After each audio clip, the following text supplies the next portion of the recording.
Are you struggling for consistency in your sim racing? Does your iRating look like a roller coaster? If so, we have good news for you. The way to get more consistent is to first understand what you're doing differently than the professionals. And VRS is the answer. With our competitive subscription, you will have the telemetry, setups, tutorials, and everything else you need to fully analyze your driving. Our data packs and the ability to compare your driving with the best in the world will show you exactly where to adjust your inputs, change your driving line, and shave seconds off of your lap times. And our powerful and precise Direct Force Pro wheelbase and precision pedals are being used by some of the world's best drivers. All these champions agree that VRS hardware is not just the best on the market, it's also priced well below the competition. So if you're looking to upgrade to direct drive and the best pedals in sim racing, VRS is your answer. If you want to get better, get faster,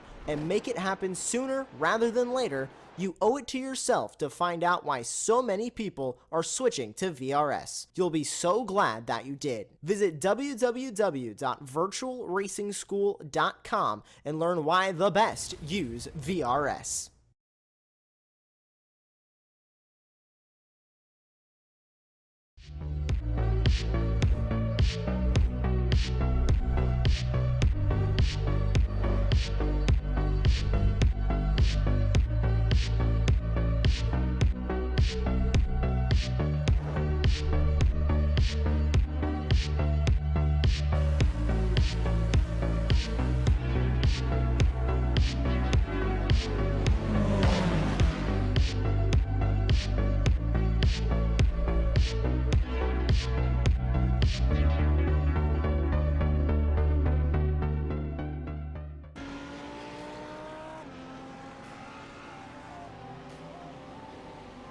Today, we transition from the hallowed halls of Road America to one of the most storied circuits in all of Europe in the form of the Hockenheim Ring.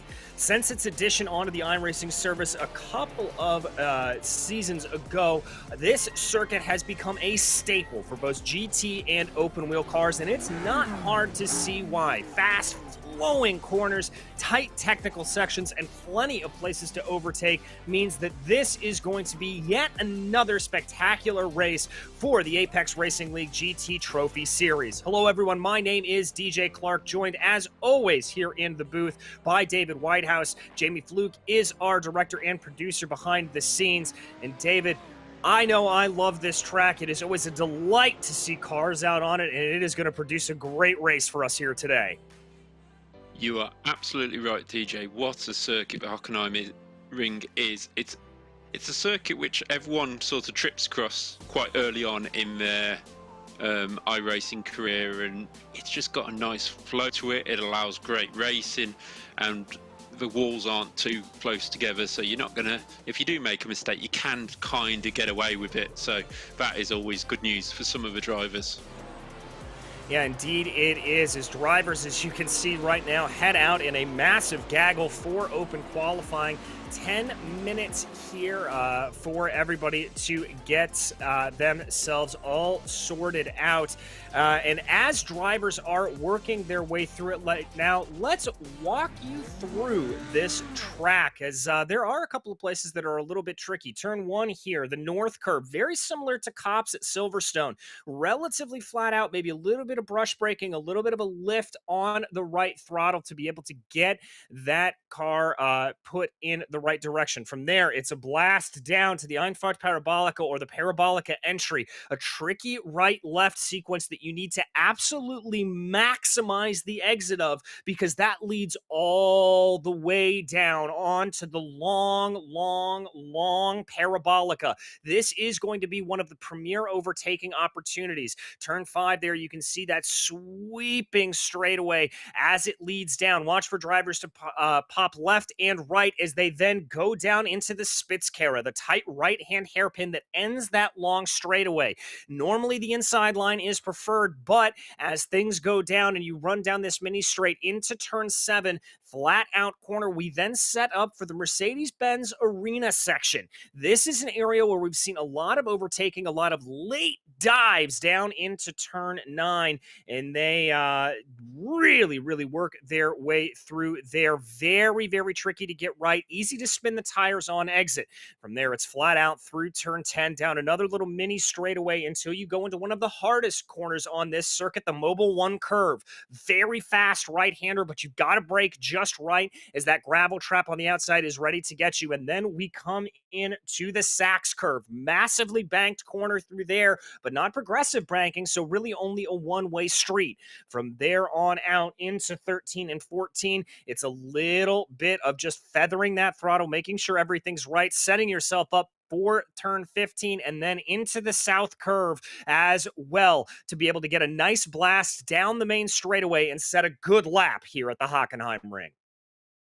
Yeah, what a lap it is. I mean, I've got to admit, I do miss the old version, but the new version is certainly kept to its roots, fast around one section with a slow stadium section ready to catch anybody out, as we saw a few years ago with Sebastian Vettel in Formula 1.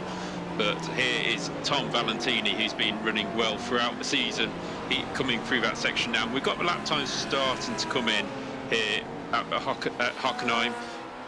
This last corner is really difficult, because if you just run wide onto that sausage curve, which is on the edge of a drag strip, it can pull you in and just ruin your lap straight at the end of it. Indeed it can, and we start to have those times rolling in here. Caraballo, Valentini, Lily Jordet, and Thomas Cope, your top 4 in that pro category. Looks like Huka Merle and Regenwetter leading the way in Pro-Am, and Tom Bingham up into 7th overall in the AM. Now, one driver to keep an eye out for, that is Paul Collinshaw. He had an absolutely mega practice. He was all the way up into the top 5 in that AM category in that Ferrari, so he is going to be one to keep an eye on. Looks like he's a little bit bunched up in some traffic here, but you know, I have to say, David, running in traffic like that, probably the best way to get a good lap here, is you'll be able to take massive advantage of the draft.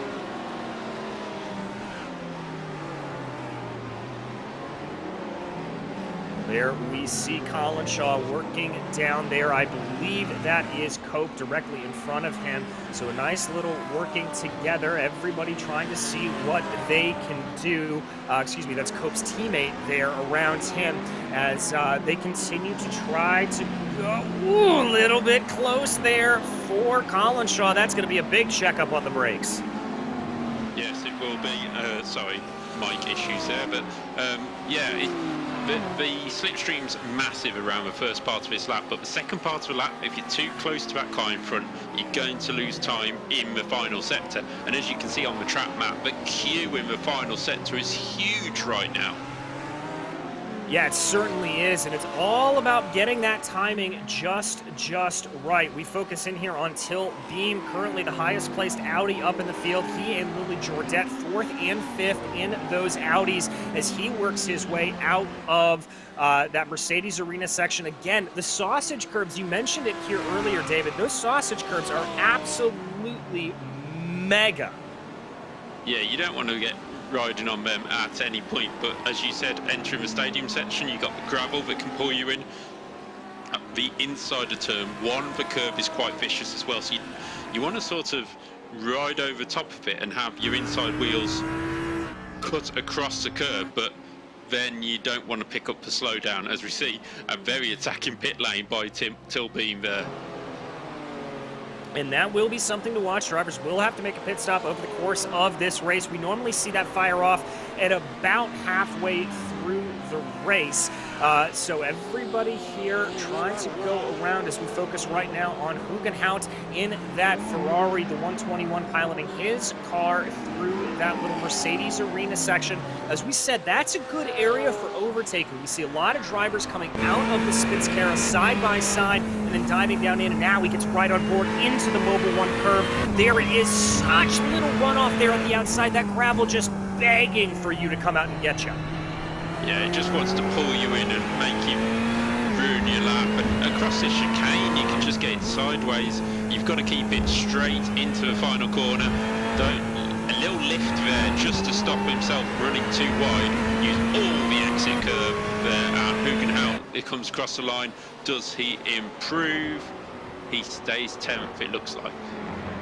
Yeah, he stays 10th. Currently your second placed Pro-Am driver. There is your leader of the Pro-Ams, the 117 of Hoopka Merle, as he comes out of the line there, 8th overall. Let's see if he is able to improve at all. He's about a second back right now. No improvement there for that 117 Audi, so he'll have to re-rack and try again.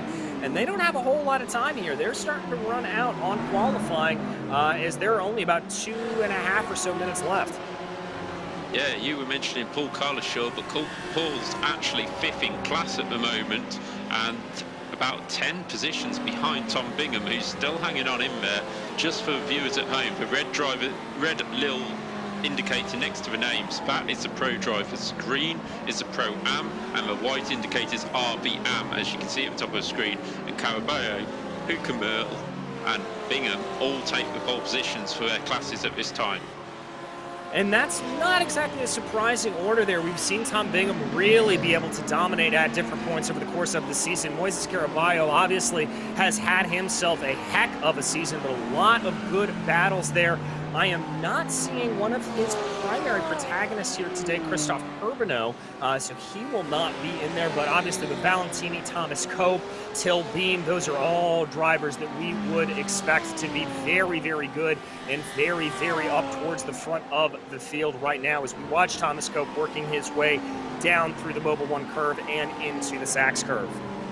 Yeah, we do have 3 drivers who can't qualify today.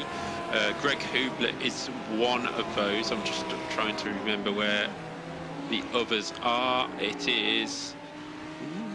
There we go. As we get those numbers there pulled up for you, yeah, they will have to start from the back. And remember, we do have the inversion at the top of the field, so that is going to change things up a little bit. The top 8 will be, or excuse me, the top 10 will be inverted. So as things stand right now, Christoph Regenwetter, who you see on your screen, will be leading the way with Matthias Beer starting to his outside as Moises Caraballo setting yet another fastest lap of the race there. He is just on fire today. Tom Valentini unable to really be able to close in behind him. Only 0.3 of a second back there. This is a pretty large gap, especially considering if you look at the rest of the field, it is very, very close from there on back. Just tenths separating out everybody else. There is Valentini in that Lamborghini.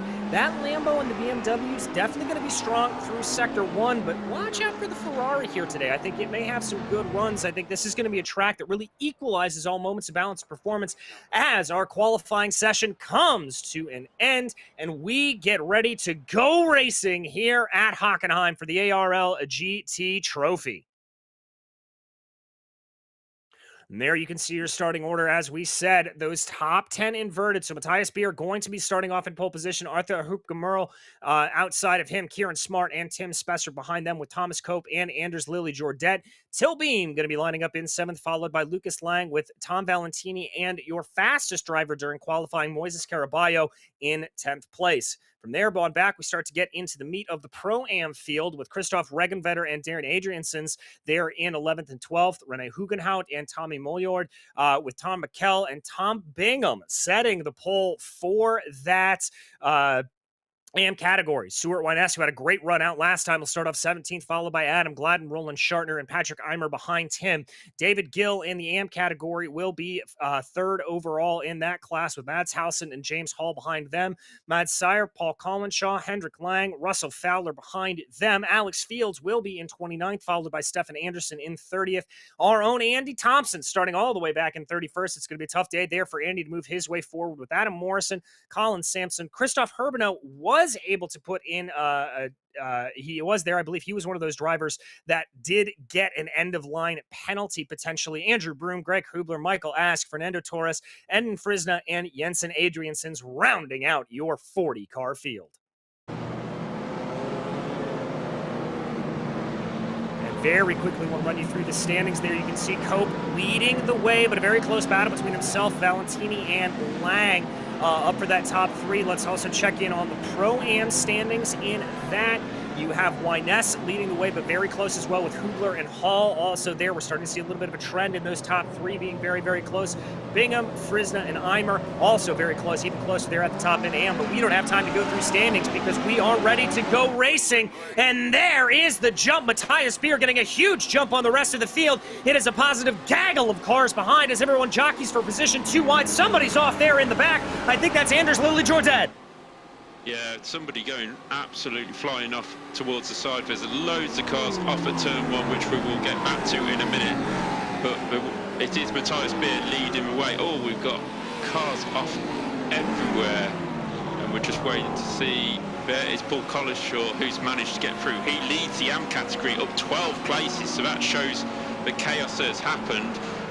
Tom McHugh has lost 18 places. Adam Gladden has lost 12 places. We've got Hendrik Lang and Anders Lilly Jordet, Alex Fields, Russell Fowler all towing to the pits. Mads Schur has also towed to the pits, so a terrible start for some of these drivers. Yeah, indeed, an absolute kerfluffle there to start off the lap. That was coming out of the Parabolica entry, I believe, or coming out of the North Curve, I believe, that everybody just got into each other. But let's reset the field here very quickly. Beer, Smart, Cope, Beam, Spesser leading the way for the Pro category. Hupgemerl and Adriansons now up into 2nd there. Leonard, Schartner, and Mershon. Collinshaw, as you said, now is the one in the lead of that AM category with Bingham and Eimer directly behind him. So plenty of racing still here to go, but a lot of drivers finding themselves in pit lane far earlier than they would have liked.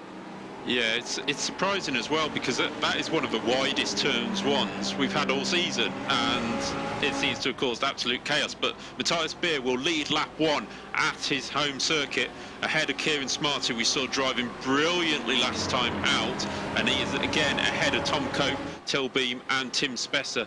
So we're going to see some drivers coming through the field. Regenwetter's headed to the pits as well, so it's absolutely chaos further down the field, and we'll see how many of them can rejoin the race, because with the tow they should be able to use their 1 fast repair at the start of this race. Yeah, indeed they will. It'll more than likely put them a lap down, but at the same time, at least they'll be able to go back out and continue to get some points. We watch here as Arthur Hockenheim tries to hold off Lucas Lang in that Porsche, the number 12 to his inside, gonna break deep down into the Spitzkehre, and it looks like he's gonna get a little bit of a 2-for-1 there as Adrianson's trying to muscle his way by as well. This is a position in class. Hockenheim trying to hold on to that the best that he can. It looks like Hockenheim's got it for now. Yeah, the Germans all going well at the moment, leading the Pro class, leading Pro-Am and third in the AM category. So this home advantage coming to a fore early on in this race. But Hockenheim certainly getting his elbows out in that early stages to try and keep up with Tom Valentini. He's just ahead of him. He's fallen to the back of the front running pros, but he's running 7th. And then at Hockenheim, 8th. Adrianson 9th and Mujol in 10th place. Here's Paul Collinshaw. He's got ahead of Tom Bingham and Patrick Eimer really early on in this race. We said he was down in 5th in the qualifying, but a great start. Used his head through that first corner and just stayed out of trouble. Yeah, indeed he did. And speaking of drivers who didn't stay out of trouble, your fastest driver during qualifying, Moises Caraballo, disconnecting from the sim.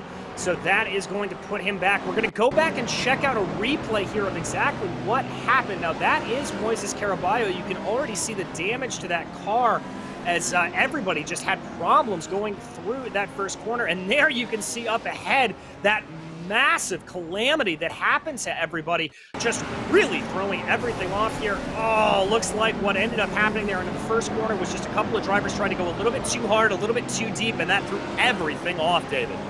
Yeah, that allowed people like Paul Collinshaw just to sit back and go, I can see what's happening, I'll get through there, and he's done a great job. He's now up behind James Hall, but back at the front, Kieran Smart, just like we saw last week, applying pressure to the leader, this time in Matthias Beer, who has had an okay season so far and has shown pace, but just not brought home results every time. So he'll be looking for a great result here in the German round. Yeah, indeed he will. That Track Scotland driver definitely a master of applying pressure, but I'd be a little bit worried. Ooh, that was a big little wiggle there for Matthias Beer coming out of the Sachs curve. I think he got up a little bit wide on exit, and that just caused the car to potentially bottom out a little bit. And you can see how close Kieran Smart in that Track Scotland machine is. We ride on board with the BMW driver here as he works his way down the start-finish straight. Really hard for the drivers here at Hockenheim. For example, Kieran Smart really wants to get past Matthias Beer early on, but if that's just going to allow Beer to sit there in his slipstream and save a bit of fuel, it's a bit pointless really. So we've got James Hall in the pits as well now. Was he caught up in the opening lap and just decided to try and run with it? I'm not sure, but he's in the pits. Lots of drivers having that here. Yeah, Hall going to be dropping down the order. We keep our eyes focused on the battle for the lead, though. A little bit of flashing the headlights for Kieran Smart, trying to get into the head of Matthias Beer. And just as predicted, Thomas Cope starting to catch up to the back of this field with Till Beam being towed right along in line. Lucas Lang not that far behind in that second Audi as well. Yeah, Thomas Cope, our championship leader, will be wanting a clean round from this. So he is ahead of the people he needs to worry about at this time. But then in the championship, Kieran Smart is only 4th in the championship at the moment. Tom Valentini 2nd, Lucas Lang 3rd. Moises Caraballo was 5th, obviously not having the day he wanted. Another driver who's not having the day he wanted was Greg Hubler, starting from the pits. He's back in the pits and looking like he's out of the race. Yeah, I think he unfortunately may be out of the race. There you can see the multiple lines taking out of the Spitzkehre and or out of the Sachs curve rather, and it really does look like that drivers here starting to push a little bit. I think Kieran Smart trying to go. A little bit of information on Hall. That was a stop for 25 seconds. I wonder, this is being posted here by our producer Jamie Fluke, and I kind of agree with him. I wonder if he didn't change over from qualifying fuel. There's a possibility of that. Yeah, it's a silly mistake to make, especially with the pace James Hall has had recently. But 2 laps in, 25 sounds about right. Yeah, that would be about right as we keep our eyes focused on the battle for the lead here. Not the best run out of the Parabolica entry for Cope, but that's going to be smart down to the inside. Tries to get the move. Big check up there from Matthias Beer, and that's going to let 1-2 cars on by. It's now going to be a drag race between himself and Thomas Cope. Cope's going to be favored to the inside as they work their way into the Mercedes-Benz Arena section. And this is that fight back that I talked about. Can Beer be later on the brakes? Hold it down into the corner. Big chunk of the curbing. But I think that's going to be Cope on by. Well controlled by Beer there as he hit the curb. It flew up onto two wheels and very easy to run wide into Cope, but he didn't do so. Another visitor to the pits. We've got Andy Thompson back into the pits and also Christophe Huguenot, who popped into the pits that time by. So almost half the field have already visited the pits. Yeah, this is certainly making for a fascinating race here to find out what happens. Matthias Beer, though, now finding himself under all kinds of pressure from Till Beam. And watch out for that Audi, specifically on the third sector of this track. That Audi is going to look very, very strong there. Remember, we'd like to talk about how that car likes to be tight and twisty. It's a little bit more nimble. The only thing that they've got to watch out for, maybe, is the fact that it is a little bit sensitive to curbing. So a little bit of that comeback there could come back to bite. In the back, you just saw Tom Valentini try to poke his nose out on Lucas Lang. Behind them, it looks like Darren Adrianson's able to get a pass done on Arthur Hupke-Merle. Can he hold it coming through the Parabolica entry? He's able to hold it there, but I think Arthur Hupke-Merle's got a couple of ideas on what to do down the Parabolica. Yeah, he's on the inside, but he'll be on the outside for the hairpin at the bottom. Andrew Broom has headed to pit lane as well. But here we go into the Parabolica. Who's going to break the latest? It is about even.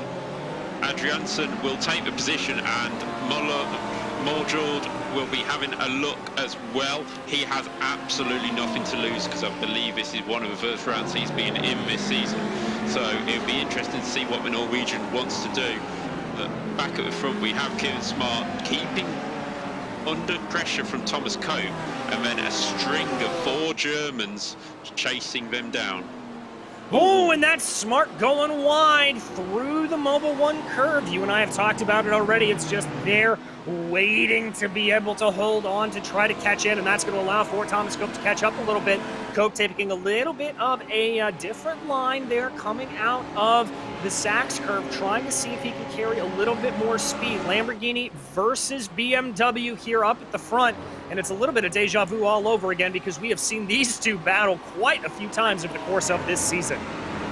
Yeah, the top 7 all together, 2.5 seconds covering them as Thomas Cope has a little look, but he knows there's no point. Kieran Smart will just get him all the way down to turn 4, well, turn 5 it is by the time you get to the hairpin, and he's going to get a nice slipstream off the Track Scotland BMW here, and they're already coming up on traffic. The first one will be Mads Hadsland, who's in the BMW 12th in class in the Pro-Ams, so won't be too quick, too slow, shall we say. And there's Thomas Cope nicely up the inside. Kieran Smart saw that coming. There's no point fighting. There's a change further back. That's Lucas Lang getting up the inside of Tim Spesser. And here comes Tom Valentini having a look at the Audi as well. Oh, that's going to be a little bit tight to try to make that work down into there, especially with Lang directly up ahead of them in the 12, but he's going to send it in, and Valentini able to get the move done on Tim Spesser, move him up into 6th place. He's now going to set his sights on the Porsche of Lucas Lang directly ahead of him. Lang, the highest running Porsche as of right now. Yeah, we're having a huge battle between Bingham and Collinshaw. Bingham has just took the lead. And that's Jensen Adrianson off in the background. That must have been contact with Paul Collinshaw. Adrianson had climbed 24 places in this race so far, but that looked like one too many. And there we go back to check out the replay. Collinshaw running wide, trying to rejoin the track safely, gets back there, and there is the contact. I think that was just a little bit of miscommunication in between the two, sadly. It looks like there's a little bit of damage to that Audi, but I don't think it'll be terminal. Yeah, I think there's a little bit of space there, so maybe a little bit of netcode just coming into play with that as well. But yeah, Collinshaw was rejoining, so they have to remember they have to rejoin as carefully as they can. Here we are in 8th place with Morjord, who has took Hupke-Merle somewhere on that lap. And he is now tasked with closing down Adriansen, who we have seen be mega quick this year, but just make the odd mistake and end up, I think the last 2 races he's had to retire from. I believe you're right on that, and so I think here for Muljord, what he really wants to do is just keep applying as much pressure as possible and not make little mistakes like that, running wide at the exit of the Spitzkehre and running a little bit close there. Here we've got a little bit of a look from Till Beam. Now, Beam is a pro driver. He would love to be able to clear these guys and get himself up forward if he can. I was just wondering why Till Beam was there, because he was up in that battle with the 3 other Germans. Here we go. He was right up behind Matthias Beer, coming into the final 2 corners. Oh, got on the grass, and once you're on that grass, you're heading straight for that drag strip, which we all know can be quite slippery in the wet, but it's not exactly grippy in the dry either. So the Audi driver with a lot of work to do, losing about 5 seconds with that spin. Yeah, indeed. So he is going to have to fight back here. We move back up in the field on Lucas Lang, who continues to be under pressure from Tom Valentini. Remember, Valentini able to get by Tim Spesser a couple of laps ago. Now he continues his charge up through the field, looking to maybe try to steal a podium here as Matthias Beer has fallen off a little bit of the back of your leading duo of Cope and Smart. Valentini trying to see what he can get on Lang. Little bit of a wide run there on the Parabolica entry. I think that's going to negate any chance he's going to have to overtake on this lap. Yeah, Lucas Lang is slightly defensive. Here comes Valentini.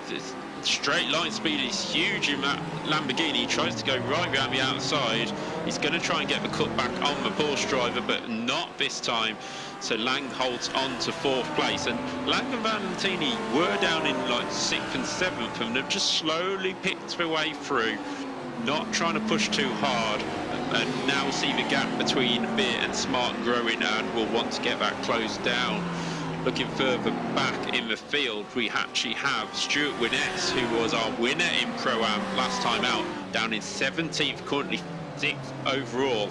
His bad qualifying left him, well, he did qualify 17th actually, so he is sort of a bit in no man's land now and needing to close the gap ahead, which is running at 8 seconds. So I wonder if Stuart had to pit earlier on. I'm looking at it. It doesn't look like he's had to pit, but there is the 149 off and around. That is Adrian, since you talked about those mistakes earlier that we've seen slip into that car, and there it was. Let's go back and check out the replay. Yeah, it looks like, does he get on the gravel? A little touch, but does he get on the, yeah, up on the curb? It turns it in off the curb, and the back end just goes around a bit too much speed. That banked corner can drag you in, but it's so difficult to get back going again with the queue of cars coming round. And he has fallen to 5th in class, not too far behind Daniel Merchant. So it's not completely over for Darragh, but he really needs to try and keep his head now, stay ahead of Tom Bingham and work his way back forward. And let's give some credit here to Daniel Merchant. That was a very, very heads-up moment of him coming through the Sachs curve, getting onto the binders, allowing that by. That could have been very, very dicey, but he was able to avoid any of that. Jumping back here, this is Roland Schartner, directly up ahead of him in 9th. That's Arthur Hooper-Merle. Now remember, Hooper-Merle has dropped a couple of positions here. He was leading in that Pro-Am category. Looks like he's falling back a little bit, but Schartner definitely going to try to put some pressure onto him here. We're only a quarter of a way left, quarter of a way done in this race. There is still plenty of time to go, and we still have pit stops to take into account. Yeah, Roland Schartner, another German in this field, in the Porsche, doing really well. And we cut to the lead German in the field, fighting Lucas Lang, another German. They seem to be everywhere in this field at the moment, and Matthias Beer doing a great job, and he's hanging on to the front 2, even though they're pushing forward. The gap isn't increasing by as much as you'd expect, and Lucas Lang and Tom Valentini might just try and make a move on Beer early on and drag Beer forward with him until Beer back on the pace. 36.8, his best lap of the race, so he is looking to close that gap, but he lost from that instant in the final corner. Yeah, he is indeed looking to get that gap back, as here they come down the long Parabolica, the 63, trying to keep that speed up. That Porsche number 12 always is a little bit of a threat. There comes a move from Lang, but it's more of just a look, trying to see if he could get Matthias Beer to bite on it, and Beer did not, just keeping his line down. So an excellent run there for Matthias Beer, but he's got to keep this up because I don't think this is the end of the attack by Lucas Lang. Yeah, it will not be the end of it. I was just having a look further down the order, the amount of people who've done pit stops and probably used a fast repair. And it's going to be quite interesting when we get to the later stages of the race. Those guys might be able to go a lap or two longer, might get involved with traffic in this final sector. And they're going to have to be so careful if they've already used that fast repair that they don't damage the car too much. Yeah, indeed they are. Jump you back down here for a nice little battle in the AM category. This is Anderson and Gill. Gill making a very late maneuver down into the hairpin at the end of the Parabolica. Looks like that Audi's going to be able to pull ahead. Now that is going to be for fourth overall, or for fourth in class in that AM category. Yeah, perfect move down over hairpin by David Gill. Didn't let the cutback happen from Anderson. And they are both running ahead of Friesner, who is again just having a bit of a quiet race. Was second in the championship before the last round out. And just, yeah, it's not quite working out for him right at this moment in time. But David Gill now going to be looking forward. He's got Regan Wetter, McHugh, Ask, Winnette and Adriansen ahead of him. All not in his class, so he's got a long way to go before he gets anywhere near. The next driver will be Patrick Eimer, who's currently running 15th. Yeah, it's another good run here from Eimer, and we've seen him have a very, very good run the last couple of times out. So the Melzani Racing by Voltronic driver. Whoa, we've got a little bit of a three-way scrap going on here, as that is some lap cars that is getting passed by, I believe. No, excuse me, that's Valentini up there in position. This is Beer, Valentini, and Spesser. Yeah, very close. I'm guessing Lucas Lang took a dive a bit down at the hairpin, and with that move it allowed Valentini to have a look on the exit, but hasn't quite made it through. But Tom Valentini starting to get impatient now behind Matthias Beer. We know Beer isn't the quickest outright on pace, but he can always bang in one of them quick laps and is always consistent on pace. And here we go. I'm guessing this is a view. Yes, it is. Here comes Lucas Lang, getting the slipstream down to the hairpin. Valentini looks. Lang doesn't look. He just goes for it. Nicely on the brakes. Beer gives him room, and that's where Valentini gets alongside. Yeah, and so that's what it was, and that's a good heads up there from Tom Valentini to be able to make that work. And I think for a lot of these drivers, Lucas Lang and Tom Valentini in particular, there is that frustration because the gap up ahead to Cope and Smart has expanded to about, let's call it 4 seconds. And so they need to get a move on if they want to try to challenge for the win of this race. Yeah, current fastest driver on the track last time around was Christoph Huberno back in 23rd, 10th in class, 1:36.7. But apart from that, the only person in the 36s last time round was Kieran Smart, who's having a very nice tow behind Thomas Cope at this moment. Yeah, and there you saw behind Valentini, able to get that move done on Matthias Beer, so move him up into 4th position. He's going to refocus his sights back up to Lucas Lang. That is Tim Spesser behind, trying to see if he can be able to pick up some pieces from that Ferrari as well, as they continue to bleed a little bit of time here, does Matthias Beer. Yeah, the battle will not have helped their chase of the top two, but that is just how it goes. Sometimes you've just got to make the move and get a move on, and Lucas Lang has decided to do that. Tom Valentini getting ahead of Beer, and next up is Tim Spesser, and then the recovering Tim Tilbeam. So that is the front 7 of the pro category. Here's the front 2 of the... Sorry, this is 2nd and 3rd of the Pro-Am category, Hockenheim and Schartner, because 3 seconds up the road is the Norwegian Majord, who we know is sort of not quite in the championship running at the moment, as there's a new fastest lap, a 36.5 by Tom Valentini. There's some pace in that Lamborghini tonight. Yeah, indeed there is. I think Valentini is on the go pedal here as we continue to watch this battle. Hockenheim and Schartner, as you said, 2nd and 3rd in that Pro-Am category. They worked their way down into the Parabolica entry, seeing what they can be able to do. A little bit of a wider run there for the Porsche of Schartner. Here comes the battle, though. This is Valentini trying to power his way by Lucas Lang. He's going to have to go the long way around that corner. There's contact between the two, and that's Lang able to hold on to it for now. That was very clever by Lucas Lang, just making sure Tom Valentini couldn't get run out around the outside. Fair dues, every driver would do the same, and Lucas Lang will hang on to third. We always know Lucas normally comes better in the second half of a race, so running third at the moment, he's not had the run of results he's wanted recently, and this is really the race where he needs to get a strong result to kickstart his championship yet again. Yeah, indeed it is. Valentini running a little bit wide there, as was Beer and Spesser behind them. But Valentini, that outright top speed in the Lamborghini, always something to talk about. That is certainly going to be something to watch out for as they pilot their way through the south curve right now. They are coming on some lap traffic, as that's the 173 getting out of the way. Good heads up there. That's going to allow this battle to continue on cleanly. Yeah, that's the best thing some of the back markers can do at times, and the two leaders responded to Tom Valentini that time by. I know the group were battling, they dropped to the 37, so two at the top, 36.58 and 36.57 by Kieran Smart. So two new, well, not quite the quickest lap for Thomas Cope, but that is consistency between the two of them and shows how hard they are pushing.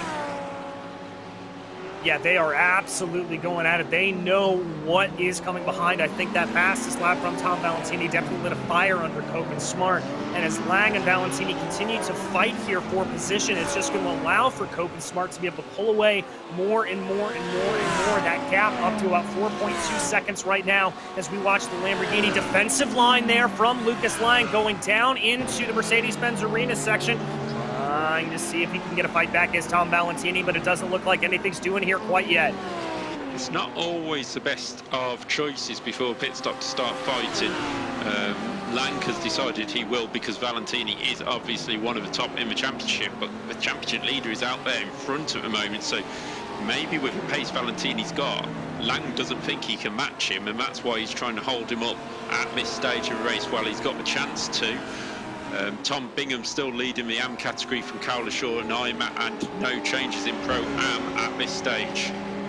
No, the big battles here continue to be for the pro category, and we keep our eyes focused here on this battle for P3. Now remember, I would expect Valentini to really try to maybe back up the Einfahrt Parabolica a little bit, try to back that corner up, maximize speed as he goes out there on Parabolica itself. Let's see how that Lamborghini takes the corner. Very good straight line there. That should help him. I don't know if he's going to be close enough to be able to get the move done here on Lang, but he's certainly going to still be able to pressure. Yeah, I think he's going to have enough chance to have a dig at Lang at least. Lang was very wide out of turn 2, so compromised his line onto the straight, but still goes defensive down into the hairpin. Valentini tries to cut back, not the space to do so this time. The drive of that Porsche, very good out of a hairpin by Lang, and he will live to fight another day. But this is allowing Tim Spesser to get onto the back of this group as Valentini looks to the outside again. Lang defends again, and Lang doing very well at this defensive job, but it's really costing him all time to the lead too. Yeah, it's the gap almost up to 5 seconds here at this point. Now another look from Valentini. You can tell the frustration coming from behind the wheel of that Lamborghini. He wants to push it. Lang going a little bit wide there out of the Mobil 1 curve. I'm getting the sense here that Valentini's going to send an absolute send of a move here in not a lot of time if things continue to go on the way they are. Yeah, he does have the choice to pit now. We are around the 26 minutes mark of the race, and this is where we start to see the early pit stoppers. But last time out, we did see some drivers misjudge it and pit a little bit early and need to refuel later on in the race. Yeah, exactly. And that's the other thing to talk about is, speaking of it, you hit the nail on the head. Our Pro-Am leader, Moljord, coming down pit lane. And that is going to give the Pro-Am lead back over to Arthur Hupke-Merle as we see your former Pro-Am leader coming down to the box, getting that pit service. Yeah, I'm not quite sure why he's done that, being the leader of the class. Nobody in front battling. He wasn't losing time, he wasn't gaining time. So it seems a bit strange to be the one to jump, shall we say, onto the heavier fuel load at this stage. It's going to give Hupke-Merle Hockenheim and Schartner a chance to really push it at this moment on low fuel to try and get ahead of the newcomer later on in the race. It's just a bit of a confusing one there. Further back, Eimer and Collinshaw have swapped positions, so Patrick Eimer up into second in the AM category. Yeah, and there you can see that on your screen, and that on your screen is 1, 2, 3 for that AND category. That is Bingham in the McLaren, followed by the BMW of Eimer, and Collinshaw in that orange Ferrari. Orange Ferrari is a weird thing to say. I'm used to saying red Ferrari. But there you see them as they work their way through. Bingham continuing to lead here, but he does have damage to the front of that McLaren. Now, remember, he will have a faster pair to come in as we go back to check out a replay of that move by Eimer. Yeah, it's the customary move here at Hockenheim, up the inside into the hairpin. Collinshaw saw him coming, didn't want to lose too much time, so just aims to get a bit good run out the corner, but not enough traction to try and fight back at Patrick Eimer. No, not enough to fight back. Quick little check-in on your leaders, by the way, as it looks like they have just been able to get past Andy Thompson and the other McLaren out in the field. Cope now extending that gap a little bit over Kieran Smart by about 0.7 of a second. The gap between these two back to Lucas Lang has expanded as well. It's now about 5.5 seconds. So these two really starting to run into their own race, and I've got to think Kieran Smart has the pace to be able to keep up with Cope here. It's just a matter of maybe backing off a little bit, trying to maybe go an extra lap on fuel, something of that nature. Yeah, the best laps are not exactly equal here. So the pace is there to fight him, but Thomas Cope did do a new race best lap in the Sector 1, and there's a new fastest lap of the race at 36.36 by Christoph Herbeno. So the guy has pace, but he's got so much work to do to get into this race. Yeah, he really does a whole lot to try to catch back in on, and he was not one of the drivers that had a pit lane start, by the way. Just looked like a bad, scruffy qualifying. As, we've got people peeling down pit lane. That is Tom Valentini. He's tired of fighting with Lucas Lang. He's going to try to jump him in the pits. Yeah, the frustration got too much for Valentini, and instead of taking a dive, he's decided to go for a pits. Kieran Smart that time by 0.3 of a second quicker than Thomas Cope, so he does have the pace of 36.37, 100th off the fastest lap of the race. So that car definitely has some pace, and Till Beam has suddenly popped into the 36s. So we've got a race on our hands now. Yeah, we certainly do. Everything really starting to fire off here. Looks like Adriansons and Bingham also down pit lane here as well as we tick closer to the halfway point in this hour-long Apex Racing League GT Trophy Series race at Hockenheim. Drivers waiting on McKell also coming down pit lane. It looks like I would anticipate everybody being forced to come down within about the next 5 minutes. Yeah, the drivers starting to pit. There goes... I'm just trying to see who that is just leaving the pits. It's Darren Adrianson. There goes Tom Bingham, and Tom Valentini's come out in 12th place. He's got 5 seconds ahead of him to Paul Collinshaw, so there's a bit of a gap there for him to start pushing. But will we see Lucas Lang and Matthias Beer react straight away into the pits? Yeah, that's the question. Or are they going to try to maybe undercut or overcut rather a little bit and keep things going, keep it a little bit longer? Valentini's going to be lucky. He's got some clean air in front of him, so he is going to be able to really excel here, I think, through the second and third sector of this track, although he'll lose a little bit of time not having that draft anymore. Remember back in qualifying, we talked about how crucial that draft is going down the long parabolica. Up front, Cope, Smart, Lang, Beer, Spesser, Beam, they all opt to stay out. I'm not seeing any of your top 7 or 8 thus far come down pit lane.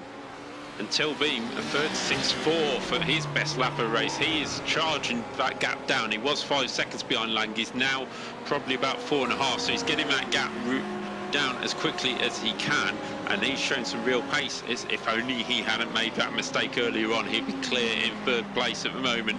Patrick Eimer, Paul Collinshaw, Hockenheim, Schartner, Merchant, nobody else diving for a pit lane just yet. Tom Valentini outlap 2 minutes and 8, so that could be crucial. We don't know how good a lap that is compared to a few others because we haven't had many people pit yet.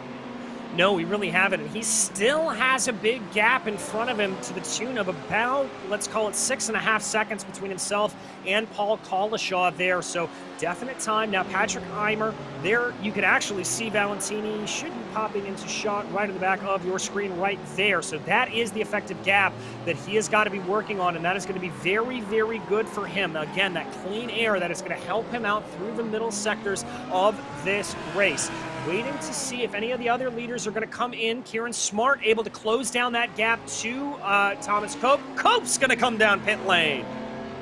Yeah, Cope makes the early move, and Kieran Smart now has the lead of the race and some pace in that BMW. Can he relinquish it? Lang, Bear, Beam, Sespessa continues on. He's done well to save a bit of fuel behind that battle for third place. Let's see what Hockenheim, Schartner and Merchant do. It looks like they're going to continue as well. So it's quite interesting that these guys have managed to edge that extra lap. Daniel Merchant is in the pits. The 114 Olympus Esports car doing a great job again. That's Patrick Eimer and Paul Collinshaw coming in. So it'd be interesting to see where they come out in relation to Tom Bingham. It will indeed. Waiting to see what the gaps are going to be. Cope is back out on track right now. I'm waiting to see where he is going to be in regards to Tom Valentini. It looks like Valentini's been able to stay ahead there of Lucas Lang. So that is huge. He was able to get that jump. Remember, he was getting very frustrated behind. Now the gap between himself and Thomas Cope is about 5 seconds. So he was able to cut about 5/10 out of the lead, but Valentini's surely going to be in full charge mode now. Yeah, I think we all expected that with the impatientness Valentini had. If you had a clear out lap, he'd be able to jump the two. We've also got Stefan Anderson and Stuart Winnette in the pits. So will we see the Track Scotland leader into the pits this time? It looks like he's coming quite tight. Yes, he is, and he's into the pits. So our leader is in, and let's see if he's done enough to jump ahead of Thomas Cope. Yeah, that's going to be the real question. There is Cope on your screen, exiting out of the Mercedes-Benz arena, just taking the perfect amount of sausage curve there onto that mini straight before he flies his way into Mobile 1. Cope knows what's at stake here. He knows he's got to absolutely push it. I'm also seeing Spesser coming down pit lane, Hockenheim and Schartner right up ahead of Cope. That is still TBD. There is Hockenheim and Schartner, so everybody looking like they are making their pit stops here at this point. Smart still stationary in the box, waiting for those last couple of drops of fuel to be put into the car. Cope coming onto the main straightaway right now. There is Kieran Smart away. Who is it going to be? It's going to be a drag race. I think Kieran Smart just may have this if he's able to keep up the speed. And here comes Valentini. Here comes Cope at full tilt. It's going to be a breakdown into the Parabolica entry, and it's going to be Cope by a hair. It's not over yet, though. Kieran Smart's going to have a better drive out onto the Parabolica, and he's right in the slipstream. Will he be right in the mood to take this move on Thomas Cope right here? He's got the slipstream. Here he goes.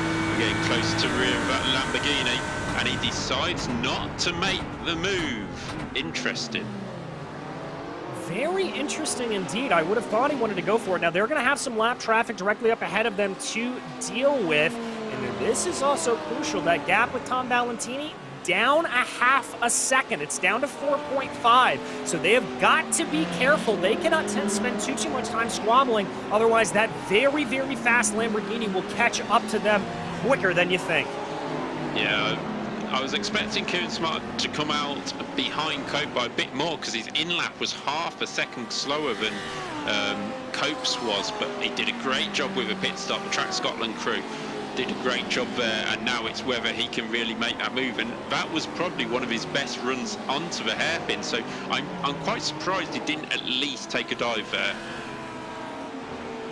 I am as well, but maybe he just needed to save a little bit more fuel later on in the race. This is Lucas Lang, who I would argue is probably the biggest loser out of that pit stop sequence, as he finds himself in fourth place behind Tom Valentini and about 1.5 seconds behind him, so he has got a lot of work to do to try to catch back up.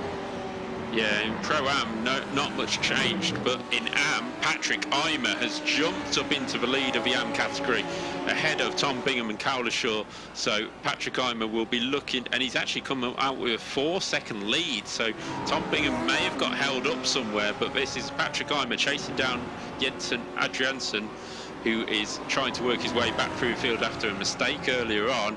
But yeah, very good for the German Patrick Eimer in the BMW on home ground, looking to try and take a second win in a row.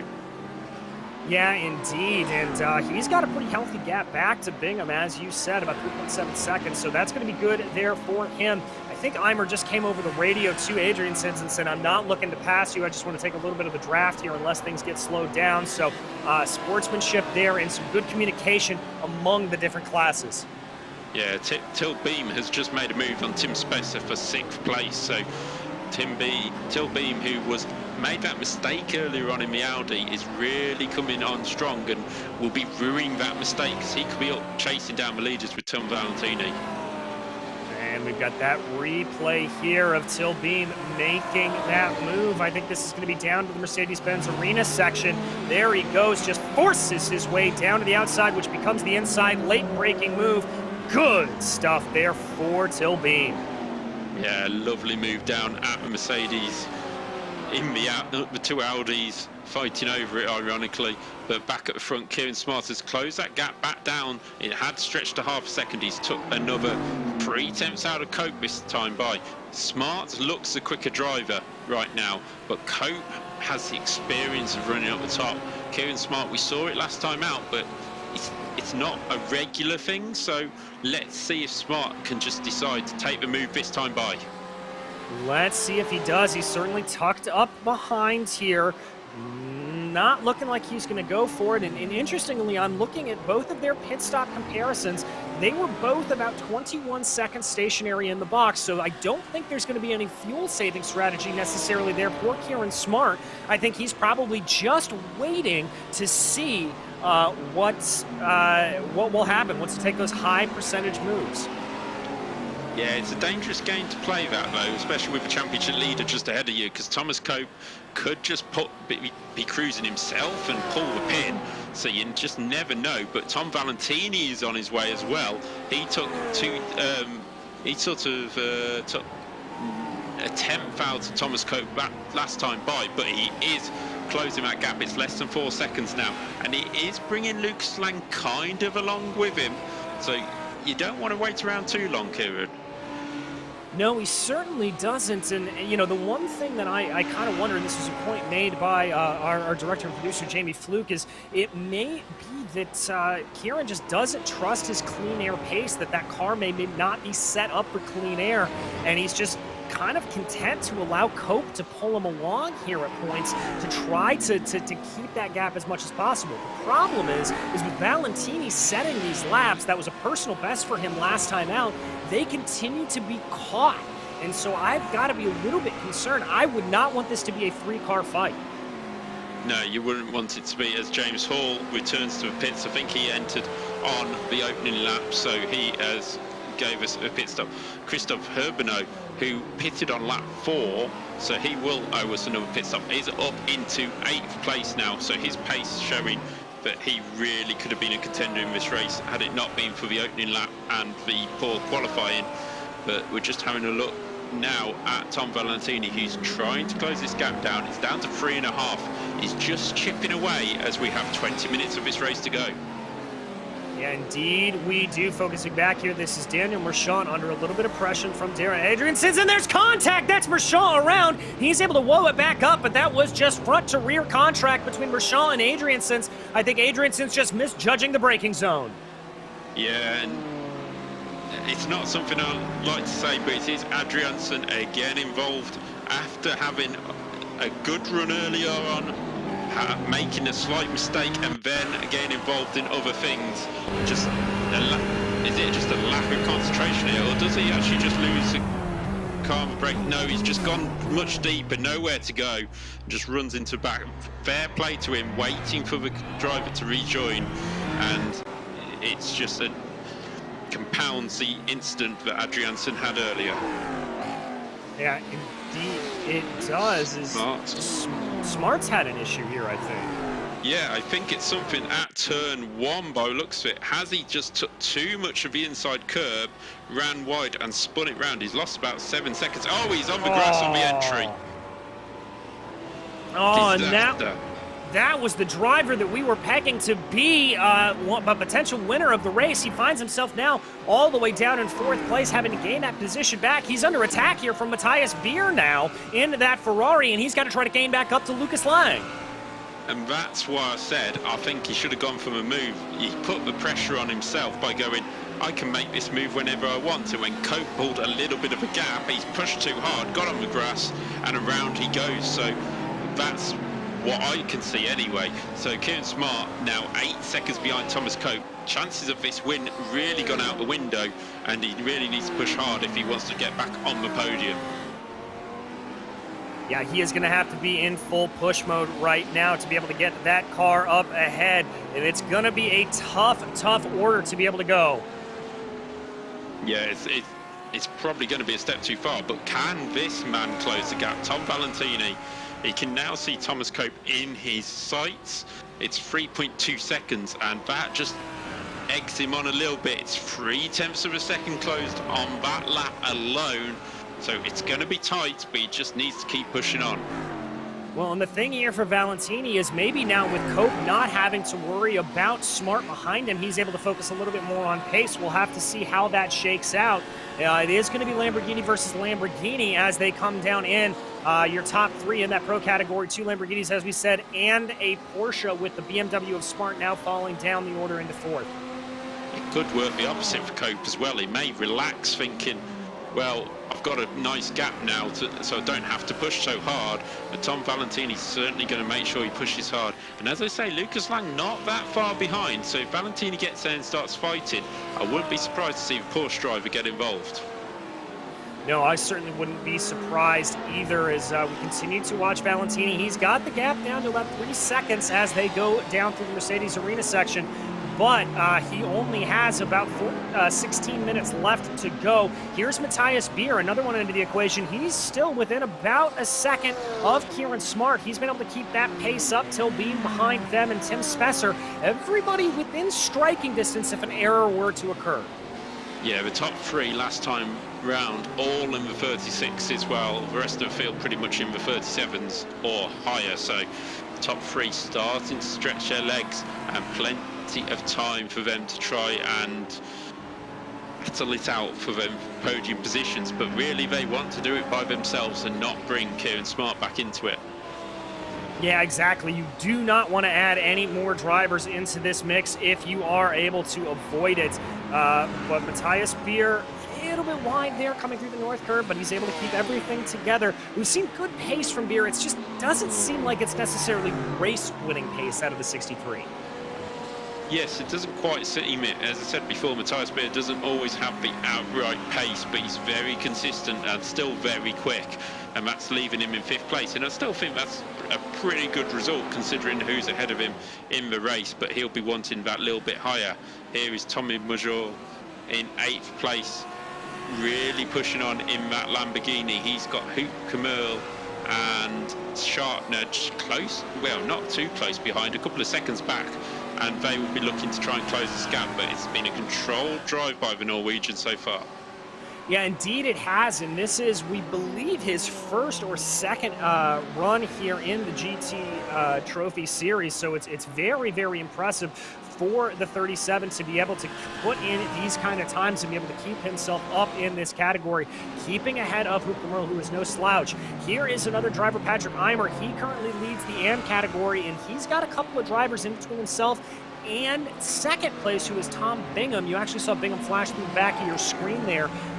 There is Bingham, as always is the case, driving that McLaren, one of 2 drivers in the field that love to drive that very tricky car. Yeah, it's Tom and our very own Andy Thompson, who's down in 9th in class at the moment. So he's not had the race that he probably wanted after the podium last time by. But Tom Valentini, a 1:36.3. He is closing that gap another 0.2 of a second, and it's down to 3 seconds now. Oh, that time is starting to tick away, but are there going to be enough ticks on the clock for him to be able to pull that in and pull the gap down to Thomas Cope? And, well, to use a commentator's idiom that is far overused, catching is one thing, but passing is another. Is he going to have enough time to be able to get that pass done as they break down into the Spitzkehre? That is now the gap under 2 seconds. It's at 2.8 as he continues to be fast here, does Tom Valentini. Yeah, that Lamborghini has been running faultlessly since he got that little bit impatient behind Lucas Lang, took the early pit stop, and it's left him in clear air to chase down the Brit Thomas Cope, who, as we have said before, he's leading the championship. Valentini's doing the chasing, and this is literally how it looks in the points right now. Exactly, and so we're going to have to see what it is. Massive championship implications. And speaking of that championship, we are not done with this championship after today. Still plenty of rounds left to go. By my count, I think we still have 3. We head to Oulton Park, Brands Hatch, and Interlagos, the next 3 races to round out this season. Yeah, 3 very interesting tracks, especially Oulton Park. What a track that is for GT racing, trying to make sure that all the it's another narrow circuit, whereas this Hockenheim circuit allows you the space to go side by side. That time by another 0.3 of a second. Valentini chipping away, 0.3.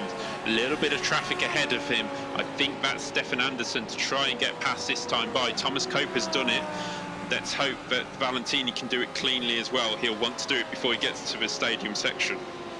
Yeah, indeed he will, and that is definitely a big thing to talk about here, traffic and all of that interference. We jump back here to Till Beam, trying to close down on Matthias Beer. That gap has been coming down a little bit. It's under 0.4 of a second right now as they break very, very tight as they Constantina down into the Spitzkehre.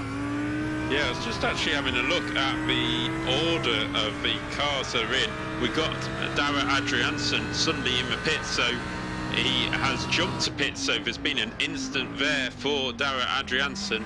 A shame, it seems to have ended his day now. Let's see, down into turn 1. Does he get on the curb too much? No. Oh, too much on the inside. Throws the car off, tries to catch it. Huge tank slapper and into the wall. And that will possibly be the end of his day.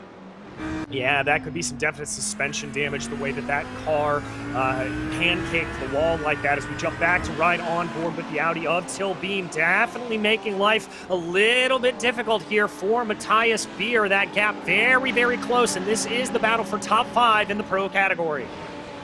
Yeah, I was about to say before Adriansen made that mistake, Matthias Beer doing a brilliant job in that Ferrari. We can see the Lamborghini's leading Porsche, BMW, Ferrari. The next Ferrari in the queue is Paul Collinshaw in 16th place. So for some reason the Ferrari's not going too well in the German sunshine right now, and Matthias Beer is certainly pulling out all his local knowledge to get a good result. Yeah, indeed he is. And, you know, we talk about the difference balance of performance here. And, you know, obviously these cars all very equal across the playing field, as there you see Beam trying to take a little bit of a look to the inside of the Ferrari. And really, ultimately, what it comes down to is it is a way for different drivers. These cars produce speed at different points on the track. The Lamborghini and the BMW tend to have a little bit of a better high speed.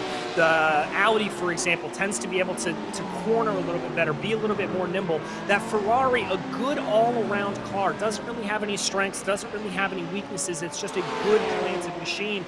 And so I think for a track like this that tends to be on power for a lot of it, you just see him losing out a little bit.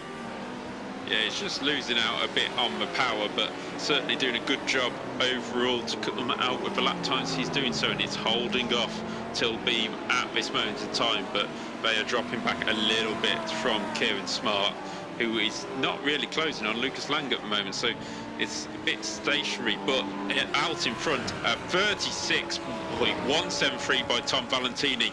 He is on a charge right now, and the gap's down to 1.8 seconds. Valentini hustling that Lamborghini here, doing everything he can do to close that down. And crucially, if he can get that car within about 1 to 1.2 seconds, that is going to be what he needs, because at that point he will start to get a smell of the draft once he gets the draft off of Thomas Cope, he is going to be able to close in even quicker. Yeah, I think he's already sniffed a race victory here. The Dutchman really trying to take advantage of this race where he's got a slightly quicker car than Thomas Cope. But as Thomas Cope got something left in his back pocket, because he's not going to let Valentini just breeze on by. No, he certainly isn't. And the one thing that Cope could be doing here, we haven't really talked about this all that much, but he could be trying to save a little bit of tires here for these final runs into as they go down. The track temperature not particularly hot, only about 88 degrees Fahrenheit. You'll forgive me, I don't know that conversion to Celsius off the top of my head, but there is some heavy load that gets put specifically through the rear tires around this circuit, and so that could be playing into things as we come into the last 8 minutes. Yeah, he's also caught the back of Eden Freza really at the wrong time. Will he be able to get him down into turn one? It looks like he should be able to. He's being a bit careful. He doesn't know if the Ferrari driver's seen him. Yes, he has, and he's managed to get through. That's a very important Thomas Cope. Didn't want to get caught up behind. There's a car coming out the pits as well. Has managed to get through. He's put 2 cars between him and Tom Valentini. But will Valentini just clear these and through the Parapolica? I think they might, and that may help him be able to get a little bit of a draft off of them as well, as he now tucks up behind, flashing the headlights, making his intentions known. I'm not sure if that is a battle for position or not, but Valentini definitely needs to get by both of these drivers if he wants to have a shot at really being able to wind in on Cope. Neither one of them getting out of the way. That's going to check up Valentini a little bit. Is he able to get a better launch off of the hairpin? Looks like it's decent, but he's going to have to actually get a pass on these drivers. Remember, blue flags, not mandatory. They are merely points of interest, let's call them. Yeah, David Gill just come out of the pits ahead of Eden, and this is the battle for 4th in class in the AM category. So yes, these guys are fighting each other, and they're not going to just jump out the way of Tom Valentini. This is costing him. He's lost 0.3 of a second on this lap alone, and now he's got to follow him through this section. But like you say, blue flags are not compulsory.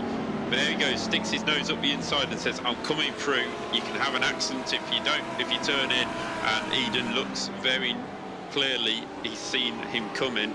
Next is David Gill, who will probably be a little bit more lenient because he already knows that Eden is not on his back. Yeah, exactly, and just to give you an idea of what that cost Tom Valentini, the gap back up to about 2 seconds here at this point. And there is the move over to the side for Gill. I think he is going to let Valentini on through. Indeed, he is. So there it is. The gap now stabilized at 2 seconds. But there is still 6 minutes left to go in this race. Is that going to be enough time for Valentini to cane back in on Cope? Yeah, but Tom Cope just put a move on, I think it was Andrew Broome, which could be important as well, because Andrew Broome is down in 10th in the Pro Out category, 23rd overall, but does have some decent pace here and might just hold up Tom Valentini again. Indeed, but we jump back on board with Till Beam, who's trying to take a little bit of a look on Matthias Beer. Christoph Herbino, by the way, just setting the fastest lap of the race with 36 flat way down in the field.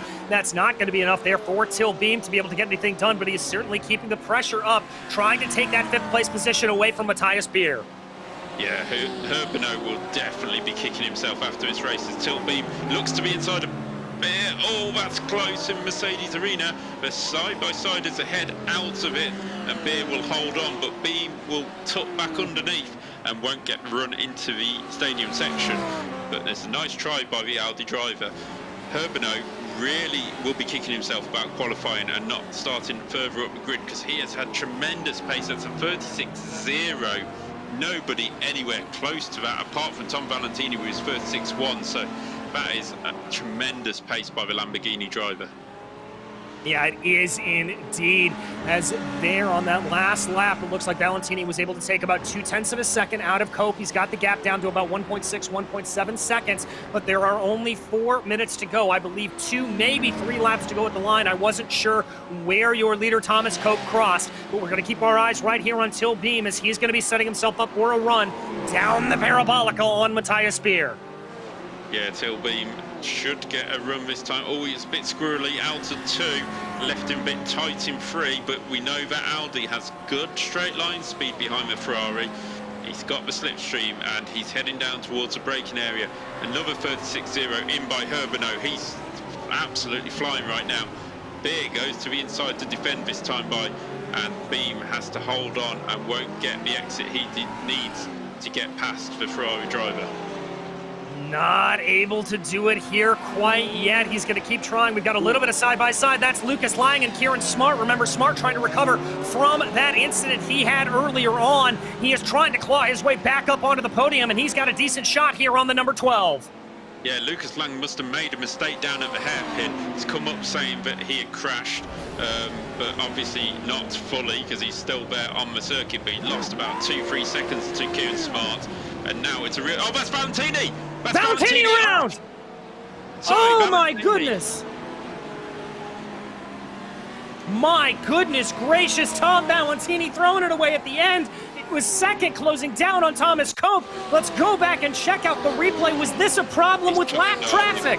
He's took a dive on Colin Sampson, I think, down into the hairpin, which was absolutely fine by the looks of it. Oh, and Sampson's gone onto the grass and made contact with... Colin will be distraught with that, but he's just trying too hard to stay out of the way. And as we came through, I just heard the engine of Valentini revving up to try and get out the gravel. He's done the best he can, but there's huge damage to that Lamborghini now.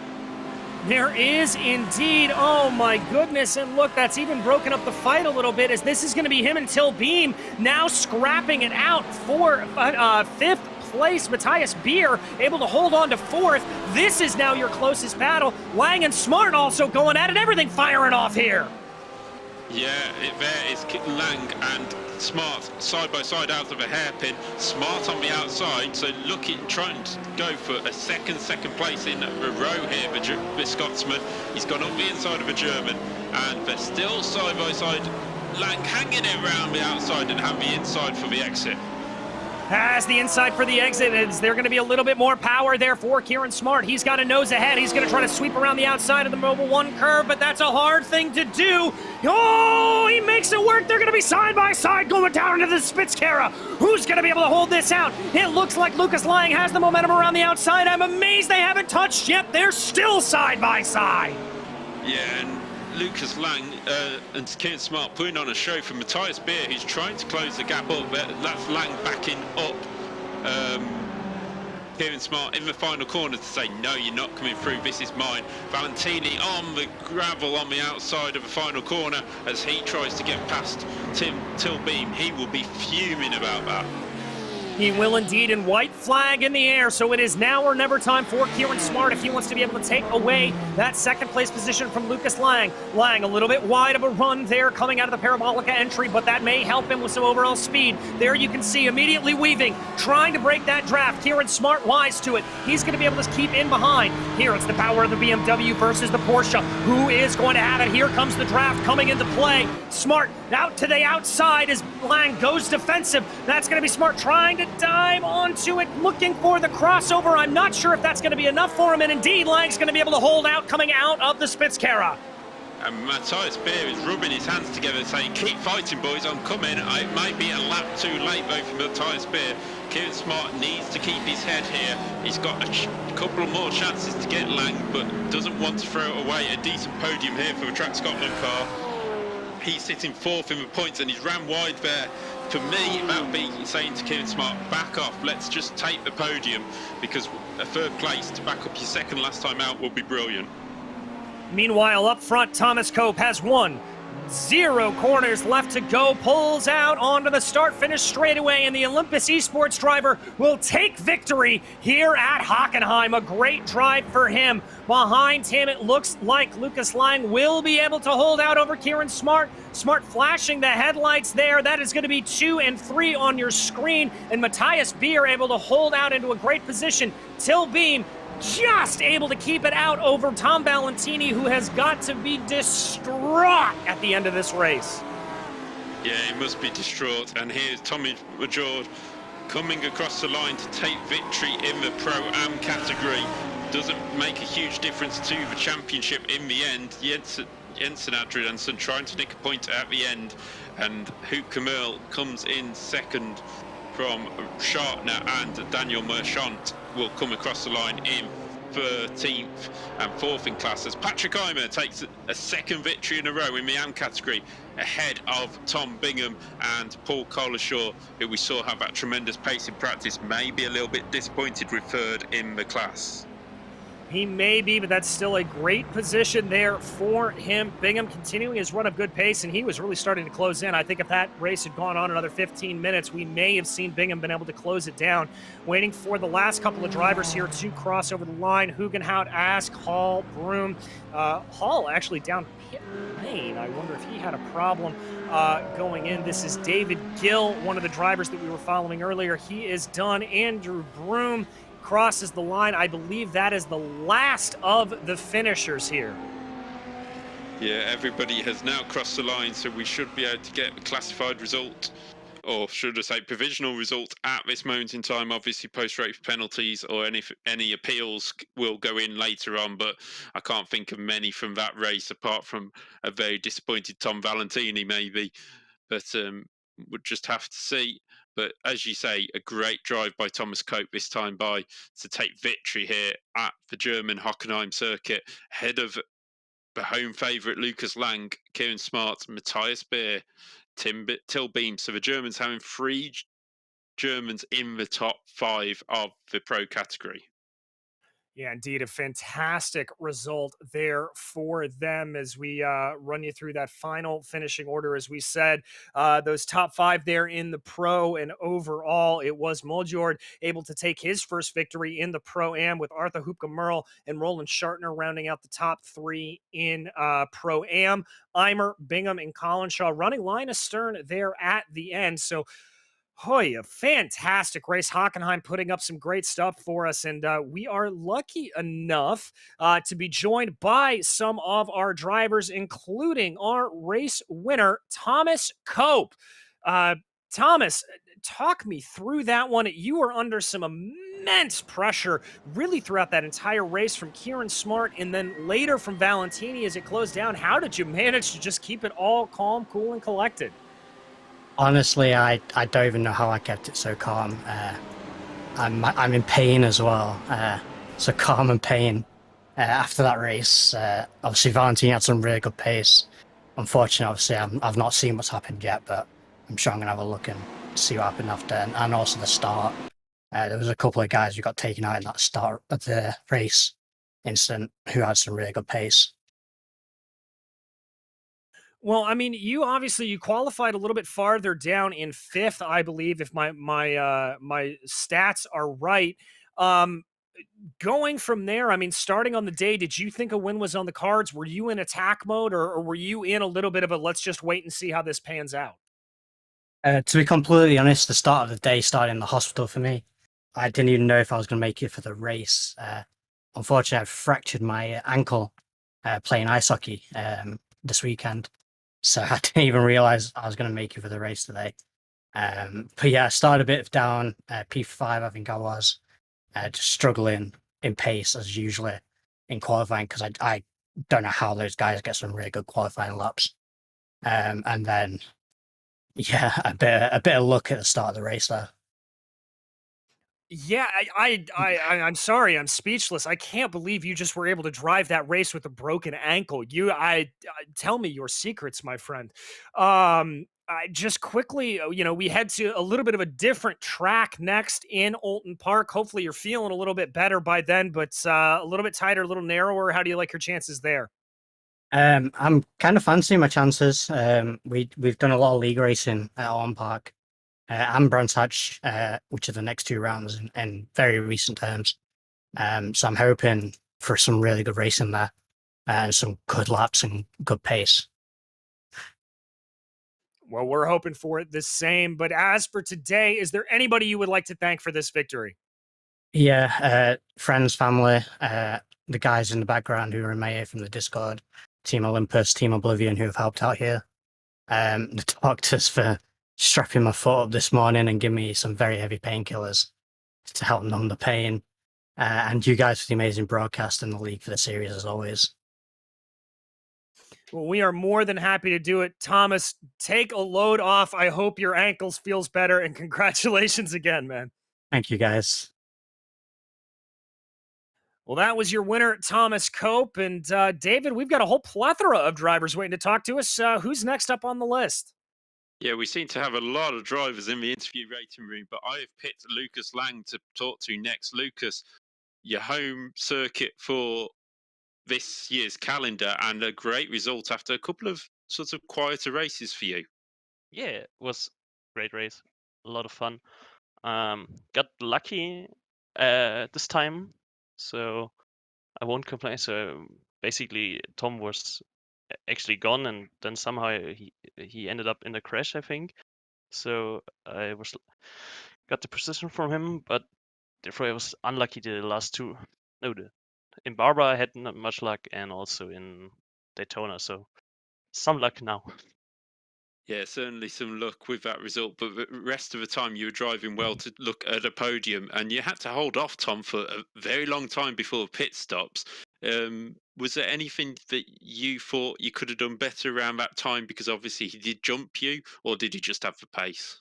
No, I think he just had the pace this time. He was so quick. So I had the lap times after the pit stops, and I think he was the fastest car in the top group. So he was just faster this time.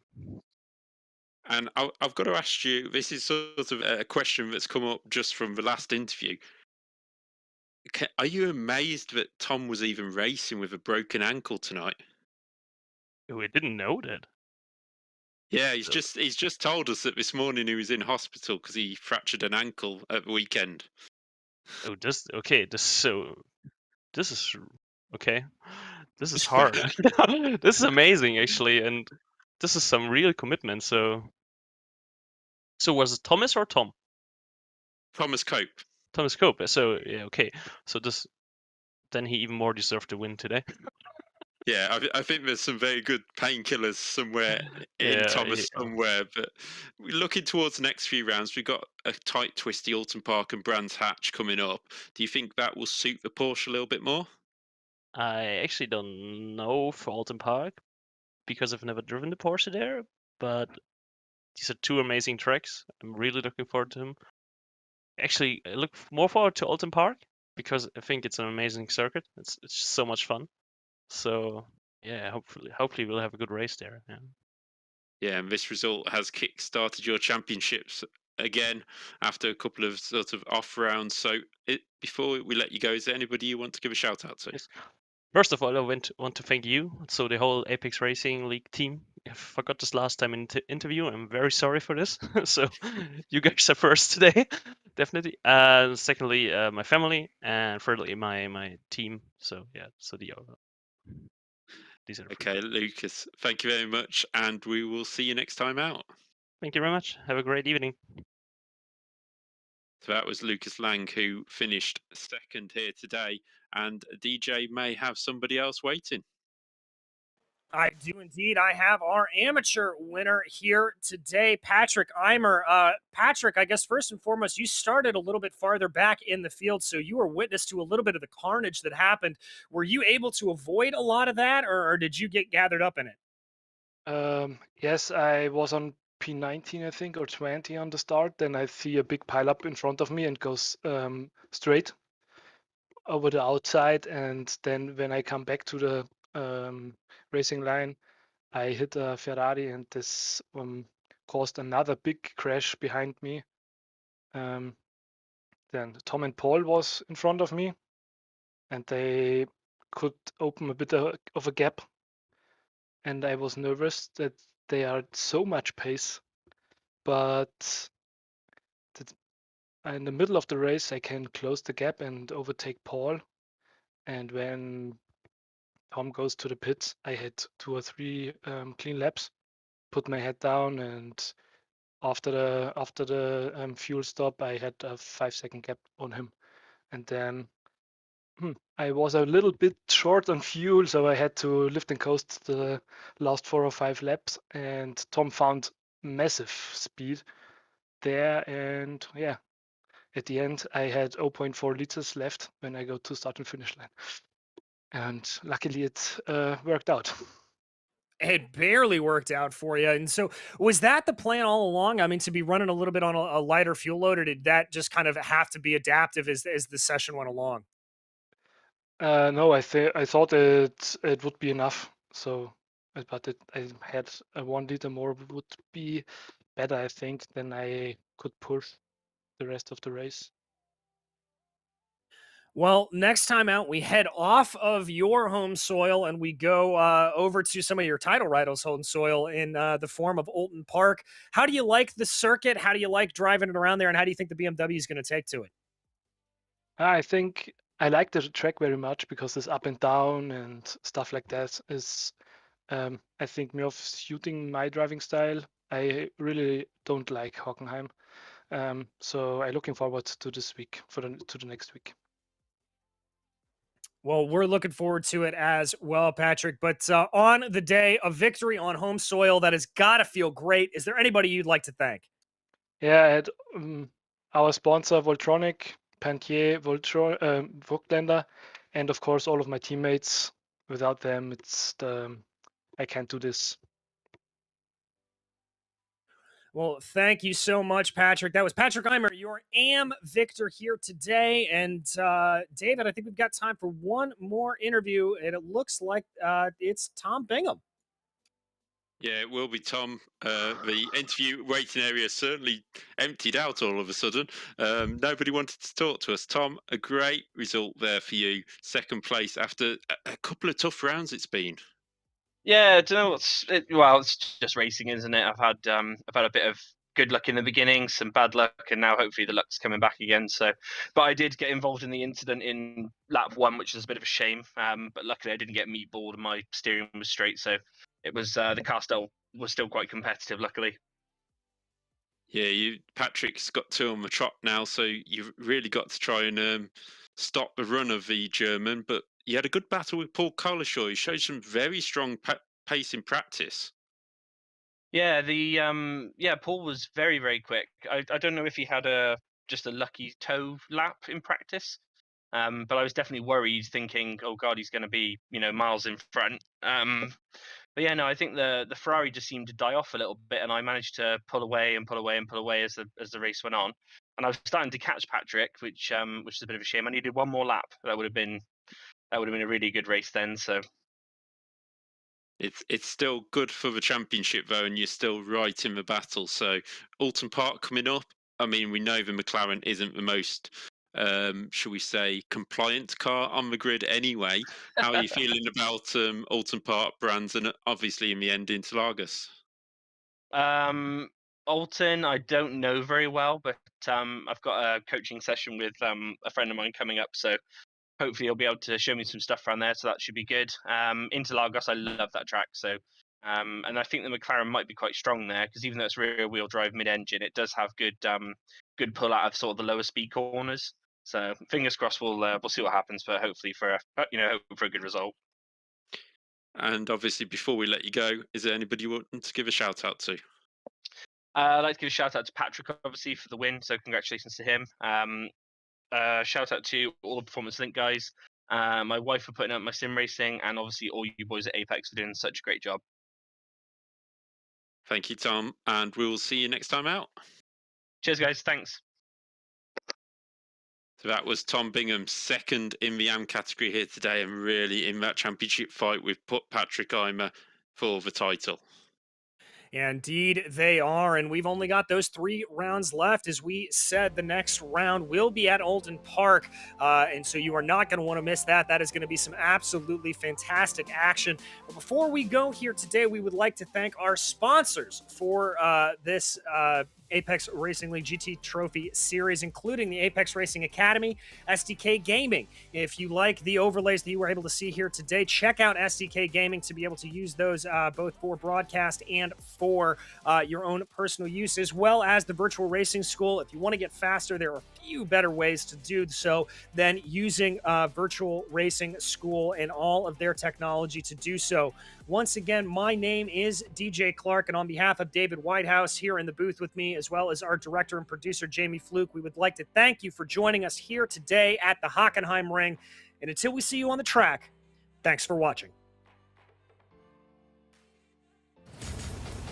Are you struggling for consistency in your sim racing? Does your iRating look like a roller coaster? If so, we have good news for you. The way to get more consistent is to first understand what you're doing differently than the professionals. And VRS is the answer. With our competitive subscription, you will have the telemetry, setups, tutorials, and everything else you need to fully analyze your driving. Our data packs and the ability to compare your driving with the best in the world will show you exactly where to adjust your inputs, change your driving line, and shave seconds off of your lap times. And our powerful and precise Direct Force Pro wheelbase and precision pedals are being used by some of the world's best drivers. All these champions agree that VRS hardware is not just the best on the market, it's also priced well below the competition. So if you're looking to upgrade to direct drive and the best pedals in sim racing, VRS is your answer. If you want to get better, get faster, and make it happen sooner rather than later, you owe it to yourself to find out why so many people are switching to VRS. You'll be so glad that you did. Visit www.virtualracingschool.com and learn why the best use VRS.